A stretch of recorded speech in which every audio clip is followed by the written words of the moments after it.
Hey gems, welcome or welcome back to the nest. I'm Ali and I'm excited you're here with me.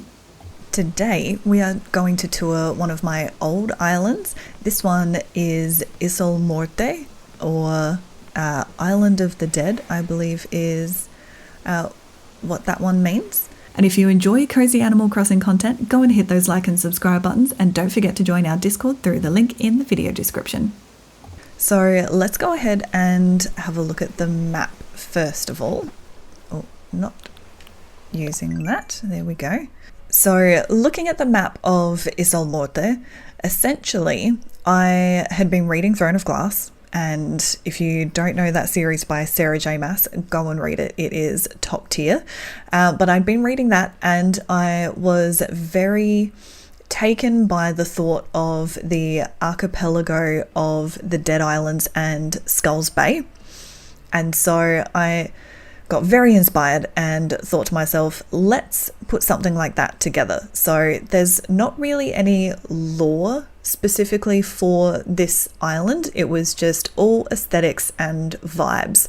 We have 3 hippos. We have Biff, Bubbles and Bertha, and they all live fairly close together. I essentially grouped everyone by animal type.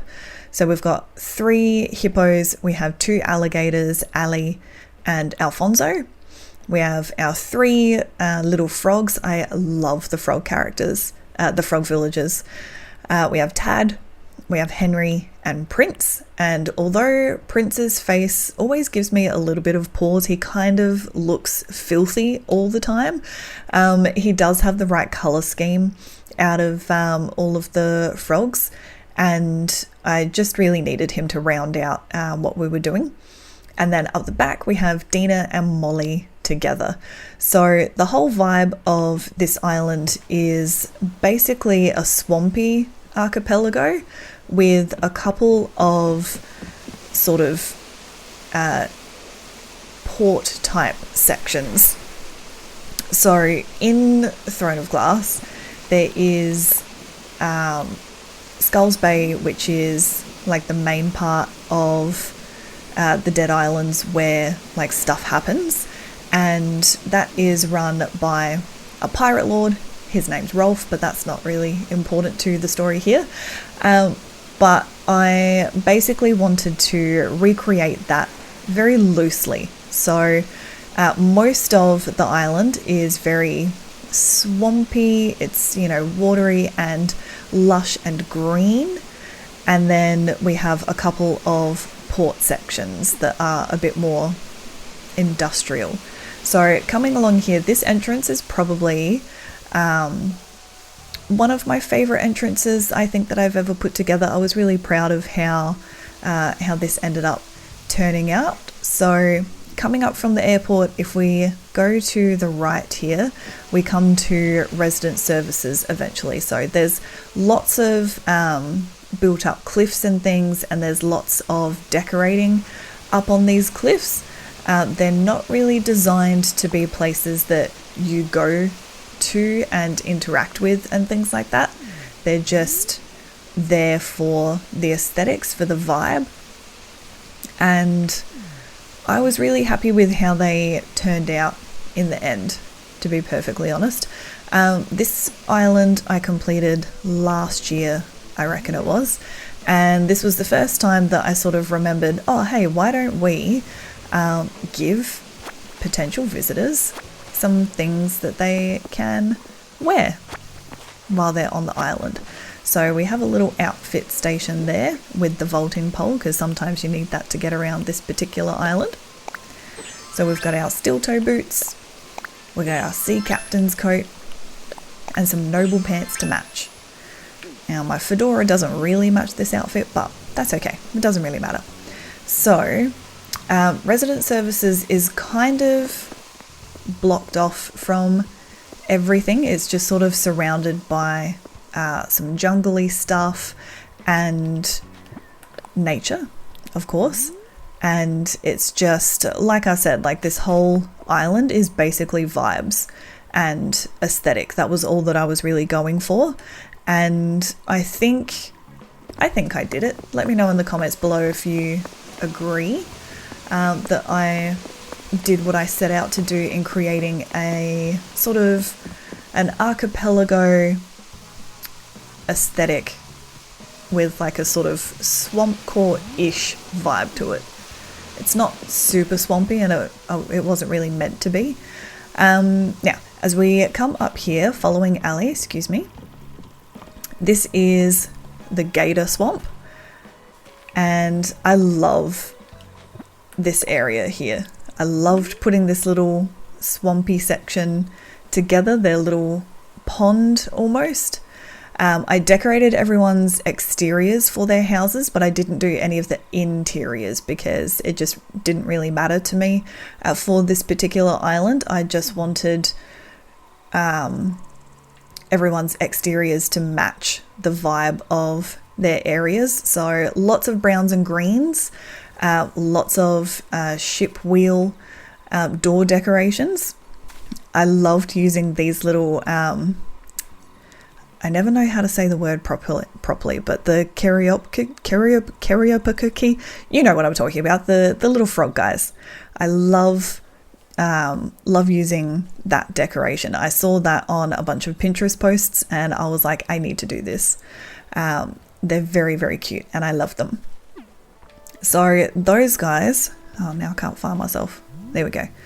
So those guys are sort of trapped on their little island section. It is lots of island hopping, and some of it you can get around without the vaulting pole, but it's just easier to do it with the vaulting pole.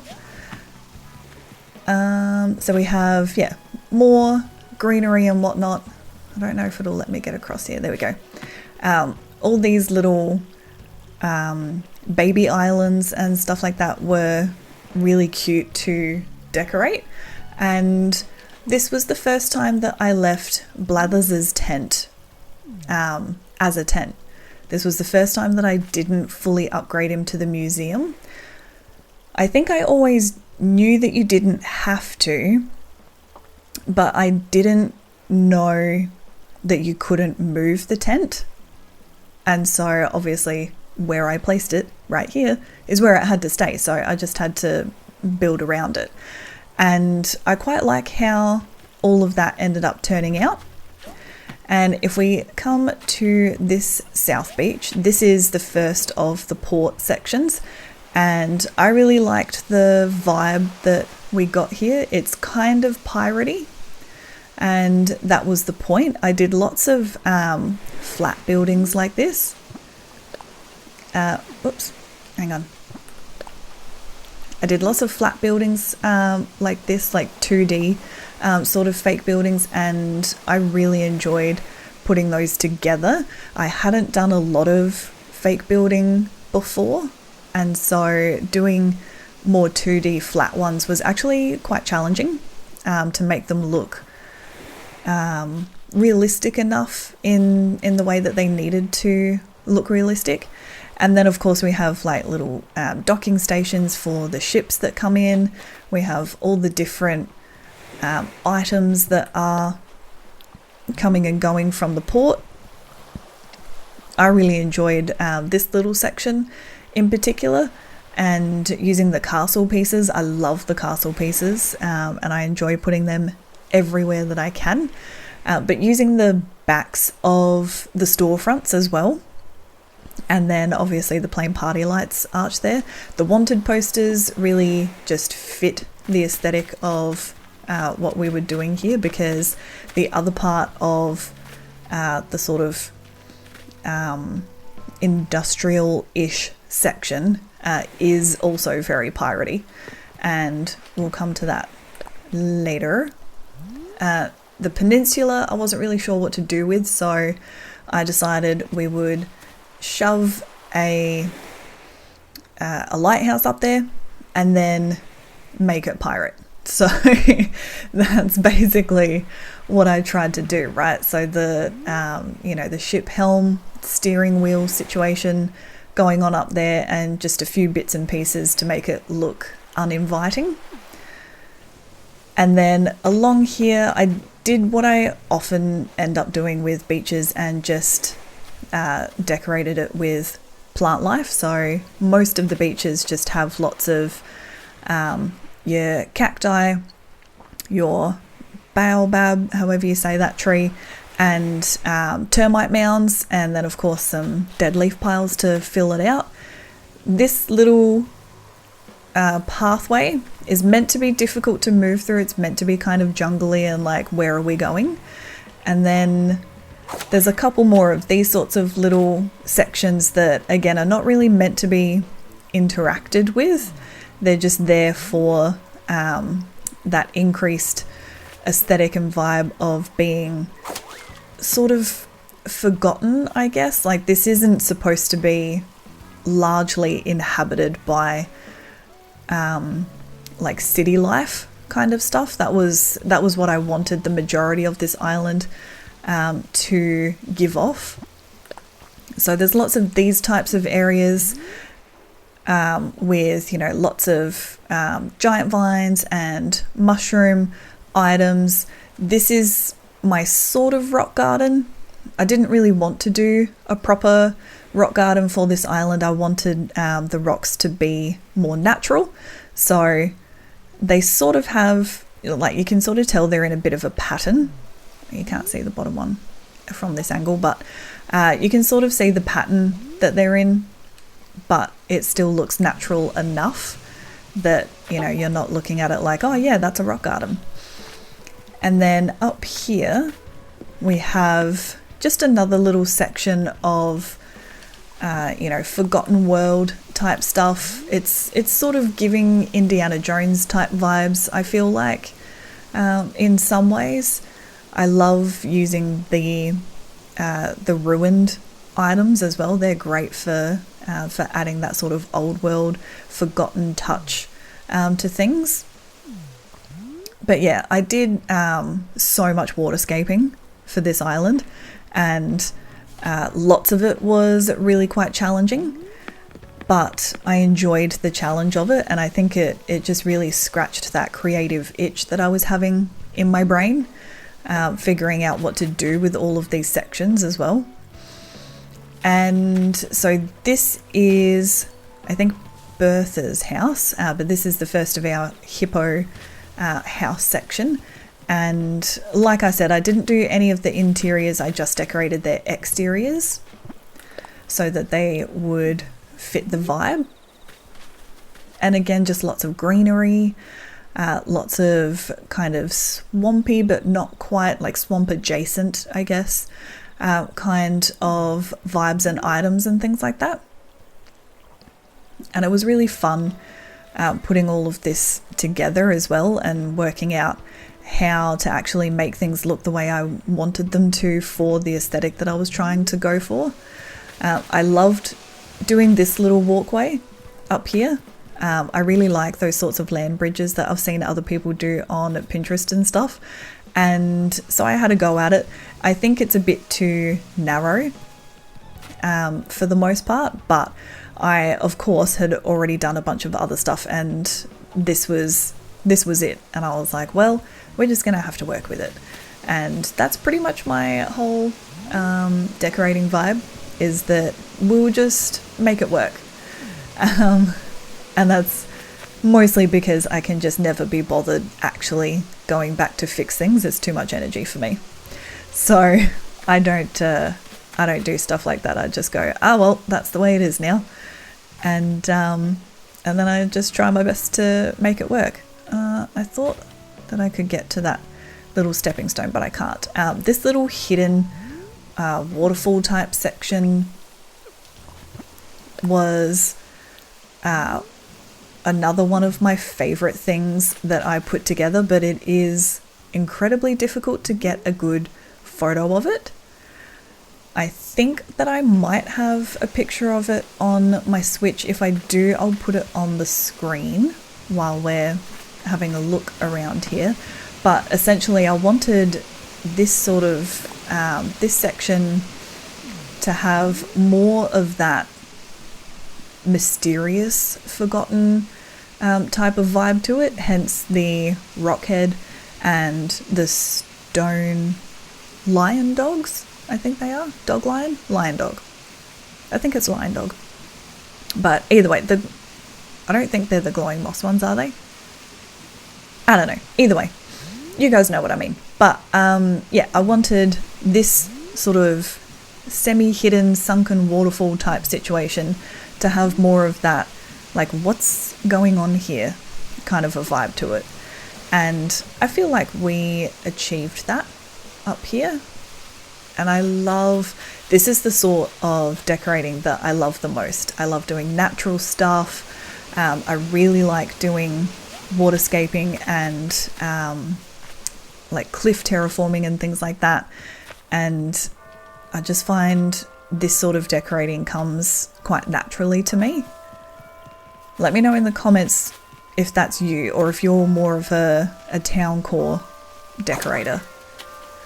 Because I find town core quite challenging, like the symmetry and all of that sort of stuff. This section, this is Biff, and then Bubbles should be on the other side of this little pond sort of area. Yep, there she is. So this was another, obviously another villager area, but another area of, let's give them, you know, their own little ponds, their own areas to potter around in and feel, you know, quite natural to the animal that these villagers are modelled after. You know, like these guys are hippos down here, right? Hippos love to wallow. So I thought, let's give them, you know, a little pond sort of area to wallow in. And then up here is where our ducks are. I don't think, oh, Dina's back there walking around. I'm just trying to work out, I think, yeah, there we go. So I think these girls, I think this was the first villager area that I fully put together. And I really wanted the ducks to have their own pond. And I feel like that turned out quite well. I like their area. I like that we were able to put in like actual waterscaping, and then their little pond area, which, you know, they can walk around. They are obviously, as with the majority of these villages, they're pretty well cut off from the rest of the island, but that is the price that you pay for art.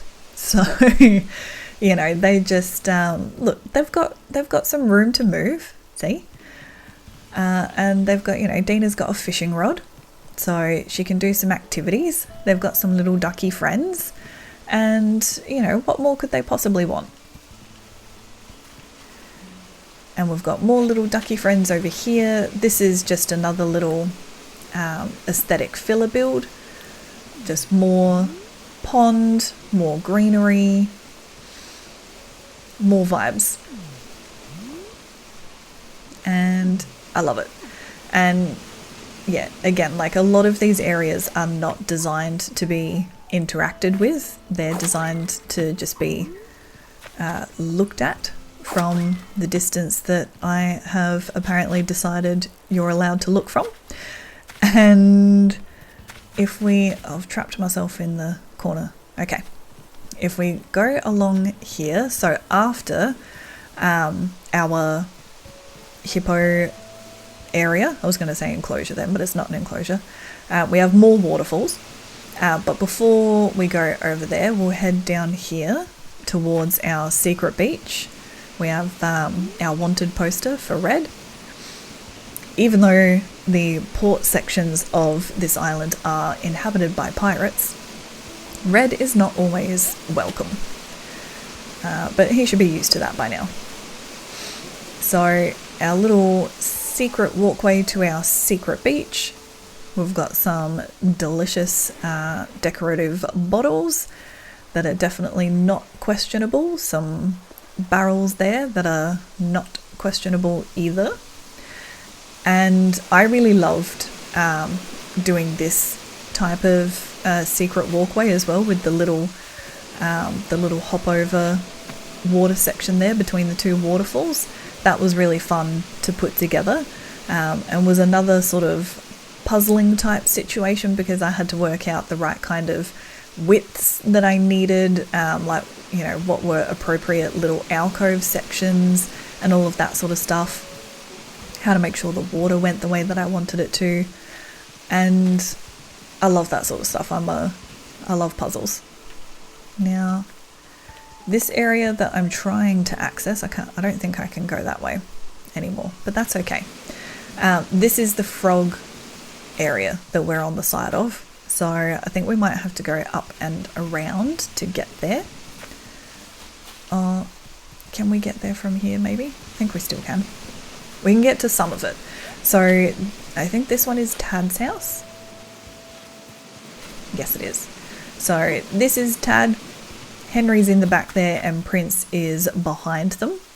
So they are all, again, just decorated for the general aesthetic that we were going for, and it's just so nice in my eyes. I love visiting this island. I love all the glowing moss. I love how green everything is. It just feels lush and kind of calm and all of that sort of stuff. We've got little baby ducks over here. You can see a hint of a glowing moss pond on the side there. We'll go and look at that together a little bit later. We've got our stepping stones. I ended up making, you can sort of see it on the map, I ended up making a lot of stepping stones around this area because I was getting annoyed with not being able to get around very easily. Excuse me, Henry. So we've got Henry's little area here. Just, again, lots of green, lots of lush vibes.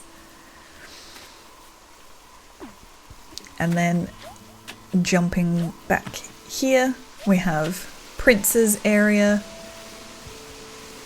And I think his was the first one that I did out of the frogs, and I loved this little bit here, this little hut with our what's the word? Ruined arch. That's what I was thinking of.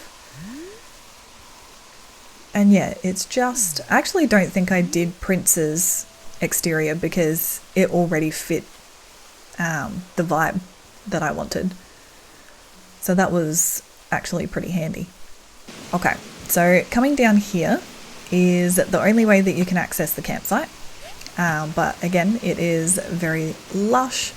I also forgot about putting a villager, like an amiibo, in the campsite, but I don't think it really matters for this one that much. They've got a little hidden picnic blanket situation just right there, hidden in the trees.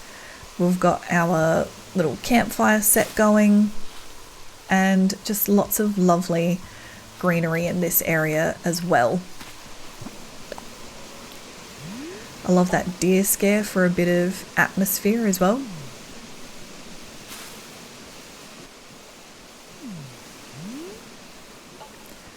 So that's our campsite. And then,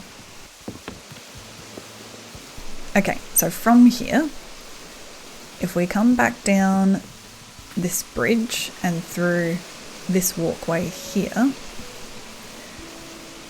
we come to another little bit of a lush and not quite hidden, but, you know, just a really simply decorated beach with more items that give that forgotten, overgrown kind of vibe to them. I really liked this little bit here. I think this is really nice, and how, like, you can see the stone arch behind it as well, but they don't line up perfectly either, which is on purpose. They weren't really meant to, but I like that you can see it all. I think that's quite cool. And if we hop around this way, we come to my interpretation of the Skulls Bay Pirate Port. So this building here, the player house, is the sea dragon. So if you've read Throne of Glass, you would know that the sea dragon is Rolf's like main tavern slash inn slash pirate headquarters, whatever. I did forget, I'm currently rereading the series, and I did forget that his sea dragon, like the facade of the building is actually painted blue, but that's okay. I don't think I would have done that for this island anyway, because I think the blue would have really stuck out awkwardly. But I did do a lot of these sort of, again, kind of 2D fake buildings, and I really enjoyed them. I covered both the Able Sisters and Nooks, even though Nooks as it is kind of fits. Oh, look, there's our character. Did I give her something interesting to say? No, she just says welcome. Excellent. How original. I always forget about the player catchphrase. But these sorts of buildings, these like flat 2D fake buildings, I really, really liked how they came out, and how like as you go across like from the beach area and you walk along, and you can sort of see the ones in the back as well, because I wanted to kind of stagger them so that they weren't like directly in line with each other, because I thought that would make a little bit more sense if, you know, they were sort of staggered between like this foreground and the middle ground and all of that. And of course this is Captain's Pier. I think by the end of, I don't often decorate Captain's Pier until the end, and same with my beaches, which is why I tend to not end up decorating my beaches, because I get burnt out. But I was definitely burnt out by the time I was finished with the majority of this island, and so I didn't decorate the pier. I probably should have, but I was kind of running out of steam and ideas, and so I just didn't. But we did decorate Nooks to make it look a little bit more piratey, and we decorated Abel's a little bit. I couldn't really put one of the castle pieces or anything in the front of it because of the way that this is all quite close together and built up, and I knew that it would stick out too much. Like it would have had to go about here, I reckon, and that wouldn't have actually added to the aesthetic the way that I would want it to. So we just had to leave that and decorate the sides and around as much as possible. And then you can go this way, but you can't actually, oh no, you can, but I think you are trapped. Yes, so you can jump across to here where the campsite is, but you can't actually go anywhere, so there's no point in doing that. And I think we will, since we're over here, we'll have a look in the player house, because I did decorate most, if not all, of the rooms. I can't remember, but let's find out. So the main room, of course, had to have the tavern vibe, right? You can't have a pirate's headquarters without a tavern. Why I chose the giant organ for the musical item, I'm not 100% sure. Clearly it felt right in the moment. But if we position ourselves here, we can get a better look at the whole room. So we've got our bar in the back there with our barrels and shelves and whatnot, and we've got our tables laden with food and things. This was very much an attempt at putting together like a real piratey feel type of tavern room. And I think like because the imperial dining tables have so much stuff on them already, like it really gives that sort of lived in feel to it, rather than trying your best to place, you know, just your 4 maximum items on the other dining tables that we've got access to. Now, I believe I decorated this as a kitchen because, as I said in my last tour, this side of the player house is always the kitchen to me. And of course, without disappointing myself, I did indeed decorate this room as a kitchen. I tried to keep it quite rustic to fit that sort of piratey vibe. I do quite like it in here. I think it's just really nice and simple and gives the aesthetic that we were looking for. And then the basement, I believe, is full of junk, which was intentional. Yes. So this is clearly the storeroom, right? There is no mistaking that this is a storeroom for someone who doesn't take a lot of care with their things. So you can see there's lots of stuff that is obviously from, the tavern, the bar or whatever, like all the bottles and the stacked boxes and barrels and things like that. But then you've also got, if you look carefully, some treasure in the back, the globe and things like that, and that artisanal bug cage, which does so much for decoration in certain areas. We've got the Scorpio lamp in the background here as well, and the couple of what's it called? Happy Home Academy or whatever, the statues that they give you sometimes. I figured why not use them and put them in here as well. So lots of ramshackle shanty type of vibes down here, which is exactly what you want for the basement of a pirate's bar, I think. And then if I remember correctly, upstairs is like the pirate lord's office.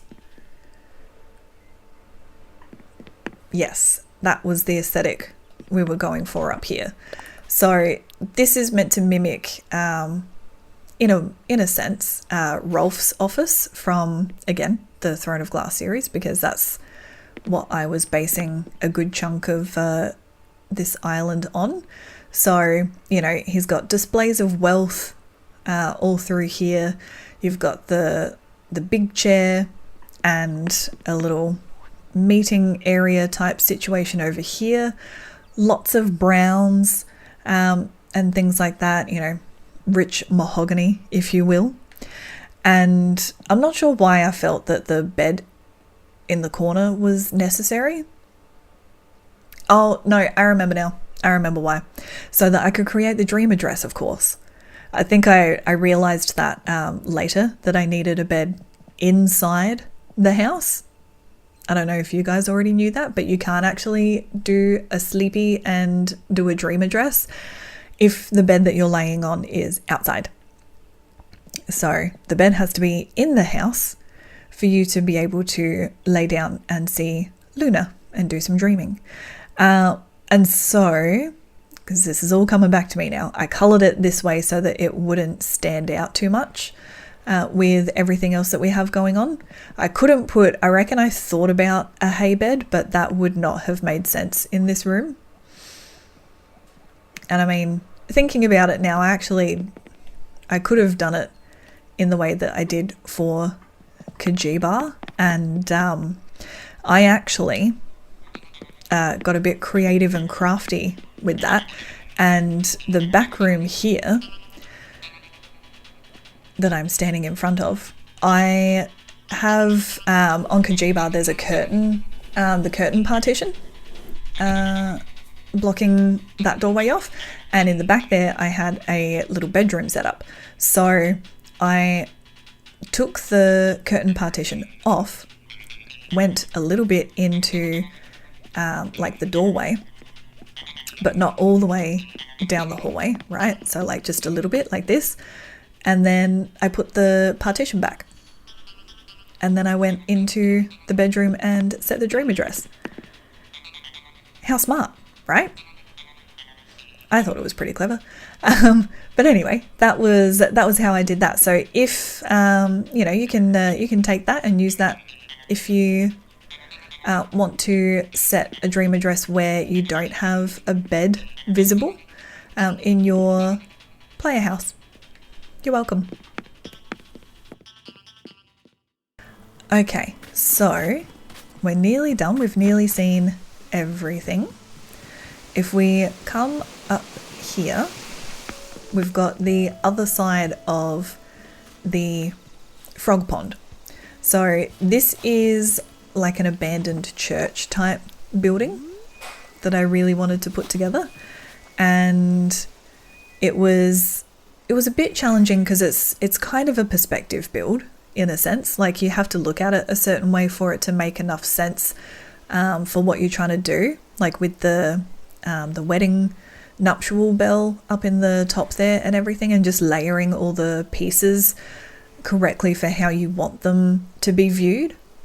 But I really like it. I really like how it came out.